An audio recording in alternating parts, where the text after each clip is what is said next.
boy. I'm as happy as a baby boy. Oui, on avait le choix. With C'était soit en passant par la Lorraine, c'est très bien, mais ça, c'est Sweet Lorraine. Ah, yes.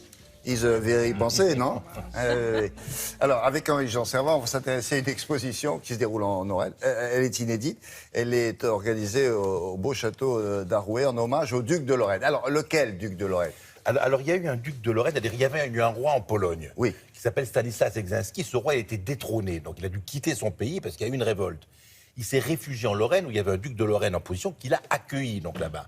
Et puis, on va faire simple, ce duc de Lorraine a fini par décéder, et on a installé ce potentat exilé, donc de Pologne, à la tête du duché de Lorraine, qui était indépendant de la France. D'accord. Mais ce roi-là en exil, qui était donc protégé par le duc de Lorraine, pas fou, il a épousé sa fille. Non, alors un peu quand même. Non, parce qu'en fait, ce qu'il a fait, il était venu avec sa famille, si je veux dire, et il a donné sa fille en mariage au roi de France, qui était Louis XV. Ah bon, c'est lui qui a donné ça? Oui, alors Louis XV, il régnait donc. Je croyais qu'il avait épousé la fille du duc de Lorraine. Non, c'est-à-dire la Lorraine était un état administratif. On parlait le lorrain, on parlait pas le français, on parlait le lorrain à l'époque. Donc c'est un état qui était tout à fait indépendant. Il a régné sur la Lorraine de roi bonhomme, on l'appelait le roi bienfaisant. Il était très social, des hôpitaux, des bibliothèques. Des jardins. Gourmand, jardin. C'était un très bon. Il a des bonnes joues comme des bottes à chaussures. Très sympathique et très gentil, rebondi. Il écoutait les chroniques, certainement. Il régnait. Et donc il a une fille, Marie Legzinska, qui a épousé, il fallait à l'époque trouver une princesse qui peut avoir des enfants tout de suite, qui a épousé Louis XV. Donc il est l'arrière-grand... C'était pas bête de sa part. Ben là, il devenait le beau-père du roi de France. Voilà, tout à fait. Et alors il était donc l'arrière-grand-père de Louis XVI. Et quand il est arrivé en Pologne, il s'est installé un temps au château de Beauvau-Cran. Ça s'écrit Cran, mais on dit Beauvau-Cran, parce qu'il n'avait pas de meubles, il n'avait rien. Il avait son sac. Il était en exil. Il était en exil, donc on l'a installé là, et après... Donc il a vécu pendant quelques temps dans ce château, et après il a vécu dans le château de Lunéville, voilà, qui était sa résidence officielle. Et alors, la princesse Minnie de Beauvau-Cran, qui est la propriétaire du château où a résidé Stanislas, duc de Lorraine, a voulu organiser une exposition en hommage donc à ce règne, ce roi des jardins, vous l'avez dit, ce roi de la gastronomie, ce roi de la bonhomie sociale, de la paix, des accords tout à fait sympathiques entre les gens. Et en son château, elle a demandé à son grand ami, puisqu'il avait fait sa robe de mariée, à Hubert de Givenchy, de faire une exposition chic, classe et élégante. Donc dans le château d'Arouet, chez la princesse Minnie, Hubert de Givenchy. C'est une exposition sur quoi? Sur l'activité, sur le règne du roi Stanislas, du roi duc Stanislas, qui a pris des décisions, a créé des jardins, avait trouvé des plans magnifiques pour faire des plans particuliers. Une façon de visiter ce beau château. Voilà, une façon de visiter le château. Et des recettes gastronomiques. Le baba, c'est lui qui a inventé beaucoup de choses. Il a inventé beaucoup de choses. Les madeleines, il a inventé. Et il a créé, vous l'avez dit tout à l'heure, la fameuse place Stanislas qui porte son nom. Ah, oui. C'était un roi bâtisseur, c'était un roi intelligent, un roi magnifique. De son vivant, elle s'est appelée comme ça? Ils ont entendu? On lui a donné son nom parce qu'il est décédé. Et quand il est décédé, la Lorraine dont il était, c'est pour ça que c'est important qu'on en parle, quand il est décédé, la Lorraine a été rattachée à la France. Elle est devenue part de l'État français, alors qu'avant c'était une province tout à fait indépendante. Voilà. Bon, donc je vous invite à entrer en majesté dans le château, bien sûr, où la princesse nous attend sur le perron, bien évidemment.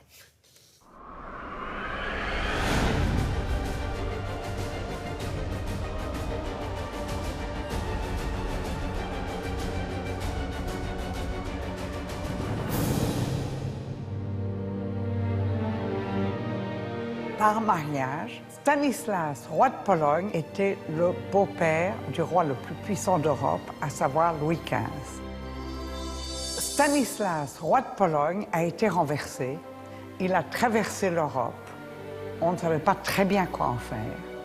Et il se trouve que le poste du duché de Lorraine était vacant à ce moment-là. Il est arrivé en Lorraine pour 3 ans, et en fait, il a régné 29 ans. Et cette année, nous célébrons le 250e anniversaire de la mort de Stanislas, duc de Lorraine, et donc le rattachement de la Lorraine à la France.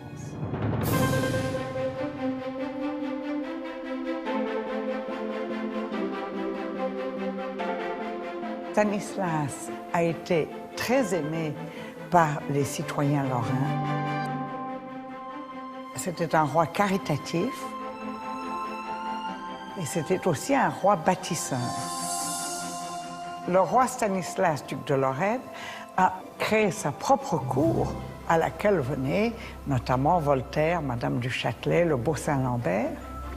Et ce qui était extraordinaire, c'était que c'était en parallèle avec Versailles.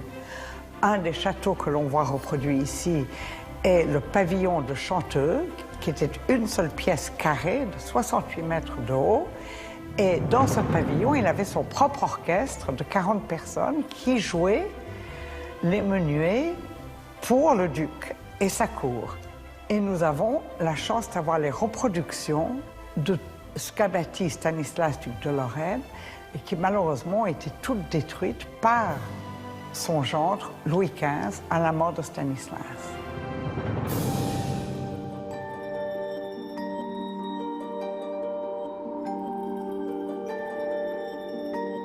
Le roi Stanislas, duc de Lorraine, était également un grand gourmand et gourmet.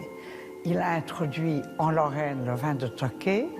Il a créé le fameux baba au rhum. Les fameux macarons repris maintenant par toutes les grandes maisons. L'éclair au chocolat également. C'était quelqu'un qui était un très très fin gourmet.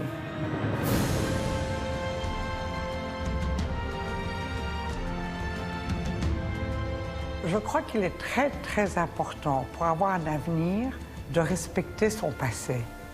Et moi, je suis un maillon d'une longue chaîne de ce passé familial.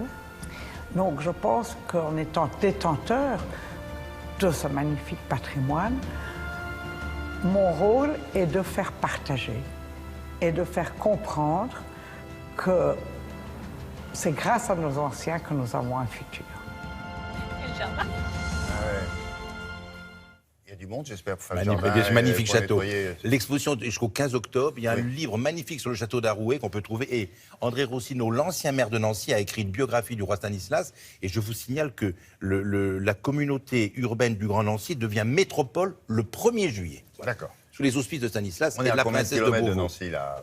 25 km, 25 km. Et le château, on peut le visiter, c'est magnifique. La D'accord. princesse vous accueille, vous fait visiter les tableaux des ancêtres. C'est magnifique, très bien. Les macarons, c'est quand même pas lui qui a inventé ça. Bah si. Vous êtes Bah, sûr mais je vous... Karine, Demandez à la spécialiste De Nancy. des macarons. Il y a- Bien sûr. il y a plusieurs Le macaron types de Nancy. Le macaron de voilà. Nancy. Ah bon. bah. D'accord. Parce que moi, je croyais que c'était le duc d'Hermé. Le meilleur Pierre Hermé, pâtissier du monde. duc du macaron. Ouais.